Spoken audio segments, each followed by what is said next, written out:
ನಮಸ್ಕಾರ. ನನ್ನ ಹೆಸರು ಜ್ಯೋತಿ, ಸಹಾಯಕ ಪ್ರಾಧ್ಯಾಪಕರು, ಸಮಾಜಶಾಸ್ತ್ರ ವಿಭಾಗ. ನಾನು ಮೆಡಿಕಲ್ ಸೋಷಾಲಜಿ, ವೈದ್ಯಕೀಯ ಸಮಾಜಶಾಸ್ತ್ರದಲ್ಲಿ ಬರುವಂತಹ 4ನೇ ಘಟಕದಲ್ಲಿ ಬರುವಂತಹ ಯೋಗ ಒಂದು ವಿಚಾರವಾಗಿ ಈ ದಿನ ನಾನು ಹೇಳ್ತಾ ಇದ್ದೀನಿ. ಯೋಗ ಎಂಬ ಪದವು ಸಂಸ್ಕೃತ ಭಾಷೆಯ ಯೂಸ್ ಎಂಬ ಧಾತುವಿನಿಂದ ಹುಟ್ಟಿದೆ.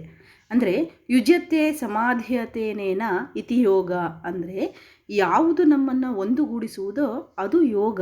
ಯೋಗ ಎಂದರೆ ಅದು ಒಂದುಗೂಡಿಸುತ್ತೆ. ಜೀವಿತವೇ ಯೋಗ. ಎಲ್ಲ ಚಿಂತೆಗಳನ್ನು ಬಿಟ್ಟು ನಿಶ್ಚಿಂತ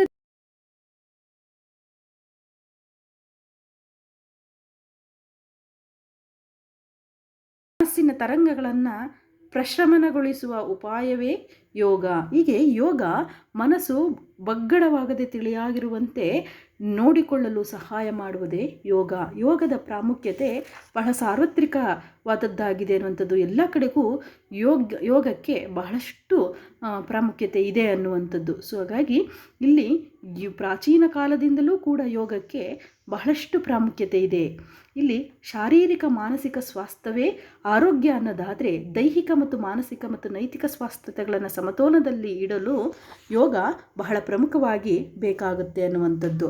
ಯೋಗಾಭ್ಯಾಸ ಒಂದು ಇಲ್ಲವೇ ಕೆಲವು ಆಸಕ್ತಿಯ ಮನುಷ್ಯನಿಗೆ ಮಾತ್ರ ಸೀಮಿತವಾದದ್ದಲ್ಲ, ಅದು ಎಲ್ಲರಿಗೂ ಉಪಯುಕ್ತವಾದದ್ದು. ಅದರಿಂದ ಏಕಾಗ್ರತೆ, ಸಮತೋಲನದ ಮನಸ್ಸು, ಮಾನಸಿಕ ಸಂಯಮ, ರೋಗ ನಿವಾರಣೆ, ಆಧ್ಯಾತ್ಮಿಕ ಸಾಧನೆ, ಪರಮಾನಂದದ ಜೀವನ ಮುಂತಾದವುಗಳನ್ನು ಸಾಧಿಸಲು ಇದು ನೆರವನ್ನು ನೀಡುತ್ತೆ. ಈ ಯೋಗ ಶಿಕ್ಷಣವನ್ನು ಯಾರು ಬೇಕಾದರೂ ಇದನ್ನು ಪಡೀಬಹುದಾಗಿದೆ ಅನ್ನುವಂಥದ್ದು. ಯೋಗಾಭ್ಯಾಸವನ್ನು ಯಾವುದೇ ಜಾತಿ, ಮತ, ಪಂಥ, ಪಂಗಡ, ಪ್ರಾಂತ್ಯ, ವರ್ಗ, ವಯಸ್ಸು ಮತ್ತು ಲಿಂಗ ಇವುಗಳ ಭೇದವಿಲ್ಲದೆ ಪ್ರತಿಯೊಬ್ಬರೂ ಕೂಡ, ಸ್ತ್ರೀ ಪುರುಷ ಅನ್ನುವಂಥದ್ದು ಭೇದ ಇಲ್ಲದೆ ಪ್ರತಿಯೊಬ್ಬರೂ ಯೋಗವನ್ನು ಮಾಡಬಹುದು. ಇದರಿಂದ ಎಲ್ಲರಿಗೂ ಕೂಡ ಒಳಿತಾಗುತ್ತೆ ಅನ್ನುವಂಥದ್ದು. ಸೊ ಯೋಗವನ್ನು ಆಧ್ಯಾತ್ಮಿಕ ಸಾಧನೆ ಪ್ರಮುಖವಾಗಿ 4 ಮಾರ್ಗಗಳಾಗಿ ವಿಂಗಡಣೆ ಮಾಡಿದ್ದಾರೆ. ಅವ್ಯಾವುದು ಅಂತಂದರೆ ಕರ್ಮಯೋಗ, ಭಕ್ತಿಯೋಗ, ರಾಜಯೋಗ ಮತ್ತು ಜ್ಞಾನಯೋಗ. ಅಂದರೆ ನಿರಂತರವಾದ ಹಾಗೂ ಫಲಾಪೇಕ್ಷೆ ಇಲ್ಲದ ಹೃತ್ಪೂರ್ವಕ ಕೆಲಸದ ಮೂಲಕ ದೈವತ್ವವನ್ನು ಸಂಪಾದಿಸುವುದೇ ಕರ್ಮಯೋಗ. ಪರಮಾತ್ಮನ ಮೇಲಿನ ನಿರಂತರ ಪ್ರೀತಿ ಭಕ್ತಿಗಳಿಂದ ದೇವರ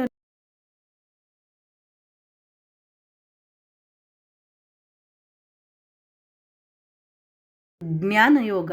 ಹಾಗೆ ಪರಮಾತ್ಮನನ್ನು ಸಮೀಪಿಸುತ್ತಾ ಹೋದಂತೆ ಆತ ತನ್ನನ್ನೇ ತಾನು ಮರೆತು ದೇವನಲ್ಲಿ ವಿಲೀನವಾಗುವಂತೆ ಭಾವಿಸುವುದೇ ರಾಜಯೋಗ. ಈ ರೀತಿ ಯೋಗ 4 ಮಾರ್ಗಗಳನ್ನು ಇದು ಒಳಗೊಂಡಿದೆ ಅನ್ನುವಂಥದ್ದು.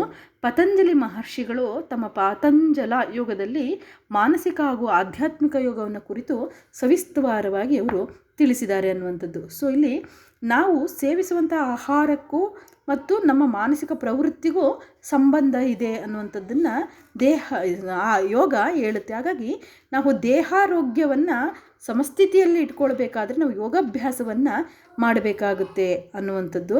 ನಾವು ತಿನ್ನುವಂಥ ಆಹಾರ ಪ್ರಕಾರಗಳು ಸಾತ್ವಿಕ ಆಹಾರ, ರಾಜಸಿಕ ಆಹಾರ ಮತ್ತು ತಾಮಸಿಕ ಆಹಾರ ಅಂಥೇಳಿ ನಾವು ತಗೊಳ್ತೇವೆ ಅಲ್ಲ, ಇದು ದೇಹವನ್ನು ಸ್ವಸ್ಥಿತಿಗೆ ಇದು ತಂದಿರುತ್ತೆ. ದೇಹ ಸ್ವಸ್ಥಿತಿಯಲ್ಲಿದ್ದಾಗ ನಮಗೆ ಏನಾಗುತ್ತೆ, ಯಾವ ರೋಗಗಳು ಕೂಡ ನಮಗೆ ಏನು ಬಾಧಿಸೋದಿಲ್ಲ ಅನ್ನುವಂಥದ್ದು. ಸೊ ಹಾಗಾಗಿ ಇಲ್ಲಿ ಅಷ್ಟಾಂಗ ಯೋಗ ಮಾರ್ಗಗಳಿದ್ದಾವೆ. ಅವು ಯಾವುವು ಅಷ್ಟಾಂಗ ಯೋಗಗಳು ಅಂತಂದರೆ ಯಮ, ನಿಯಮ, ಆಸನ, ಪ್ರಾಣಾಯಾಮ, ಪ್ರತ್ಯಾಹಾರ, ಧಾರಣ, ಧ್ಯಾನ ಮತ್ತು ಸಮಾಧಿ. ಇವು ಯೋಗದ ಅಷ್ಟಾಂಗ ಮಾರ್ಗಗಳು, 8 ಹಂತಗಳು ಅಂತೇಳಿ ಕರಿತೇವೆ. ಈ 8 ಹಂತಗಳನ್ನು ಏನು ದಾಟಿದಾಗ ನಾವು ಯೋಗದಿಂದ ಮನಸ್ಸನ್ನು ನಾವು ಏನು ಮಾಡ್ಕೋಬೋದು, ಸೀಮಿತದಲ್ಲಿ ಇಟ್ಕೊಂಡು ನಮ್ಮ ಆರೋಗ್ಯವನ್ನು ಪಡ್ಕೊಂಡು ದೀರ್ಘಾಯುಷ್ಯವನ್ನು ನಾವು ಪಡ್ಕೊಳ್ಬೋದು ಅನ್ನುವಂಥದ್ದು. ಸೊ ಹಾಗಾಗಿ ಇಲ್ಲಿ ಯೋಗ ಇವತ್ತಿಗೂ ಕೂಡ ಬಹಳಷ್ಟು ಪ್ರಸಿದ್ಧತೆಯನ್ನು ಪಡ್ಕೊಂಡಿರುವಂತಹ ಒಂದು ವೈದ್ಯಕೀಯ ವ್ಯವಸ್ಥೆ ಅಂತೇಳಿಯೇ ನಾವು ಅದನ್ನು ಹೇಳ್ಬೋದಾಗಿದೆ ಅನ್ನುವಂಥದ್ದು.